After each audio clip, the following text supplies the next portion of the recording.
একদিন হঠাৎই নিজের বাবা মাকে ছেড়ে চলে এসেছিলেন। কেন নিঃসন্তান অপরাজিতাকেই মা ডাকেন গার্গী, জানাবো বিস্তারিত।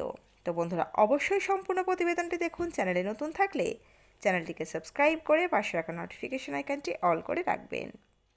আর আপনি কোন জেলা থেকে এই ভিডিওটি দেখছেন, আপনার জেলার নাম আমাদের কমেন্ট বক্সে কমেন্ট করে জানান, যাতে করে আমরা আপনাদের ধন্যবাদ জানাতে পারি। চলুন বিস্তারিত প্রতিবেদনে যাওয়া যাক। ছোট পর্দা হোক বা বড় পর্দা, বহুবার আদর্শ মা হিসাবে ক্যামেরায় ধরা দিয়েছেন তিনি। কখনো জন্মদাত্রী হিসাবে, তো আবার কখনো পালিতা মা হিসাবে নজর কেড়েছেন অপরাজিতা আঢ্য। তবে অভিনেত্রীর বাস্তব জীবনটা অনেকটাই আলাদা। ২৬ বছরের দাম্পত্যে মেলেনি সন্তান সুখ। তবে এরপরেও অপরাজিতার এক মেয়ে আছে, তার নাম গার্গী। গার্গী অপরাজিতা আঢ্যের বায়োলজিক্যাল সন্তান নন ঠিকই, তবে তিনি অপরাজিতার নিজের সন্তানের থেকে কম কিছু নন। সম্প্রতি সেই মেয়ে গার্গীকে নিয়ে TV9-এর কাছে মুখ খুলেছিলেন অপরাজিতা। এবার একইভাবে মুখ খুললেন গার্গীও।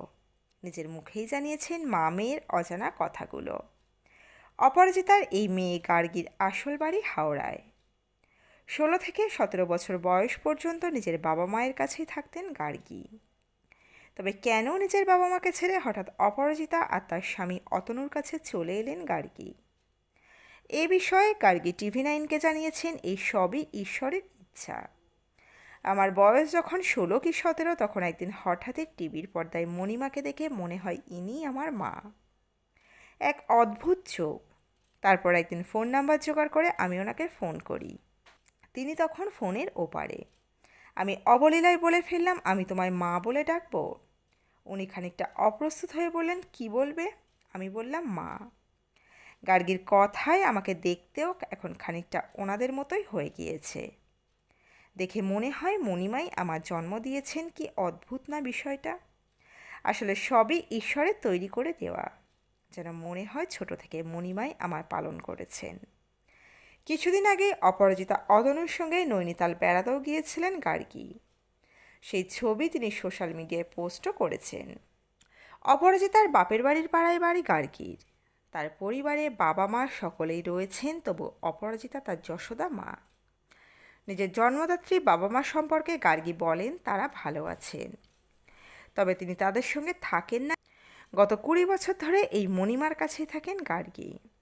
এখন তার বর্তমান বয়স 36। পেশায় ব্যাংকার গার্গীর বক্তব্য, তাকে অনেকবার বিয়ের কথা বলা হয়েছে, তবে তিনি রাজি হননি। তার মণিমা অপরাজিতা আর অতনুকে ছেড়ে নাকি কোথাও যেতে ইচ্ছা করে না।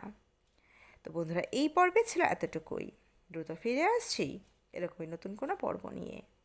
অজানা গল্প চ্যানেলের সঙ্গে থাকার জন্য সকল দর্শক বন্ধুকে অসংখ্য ধন্যবাদ। দেখতে থাকুন, চোখ রাখুন অজানা গল্প চ্যানেলে।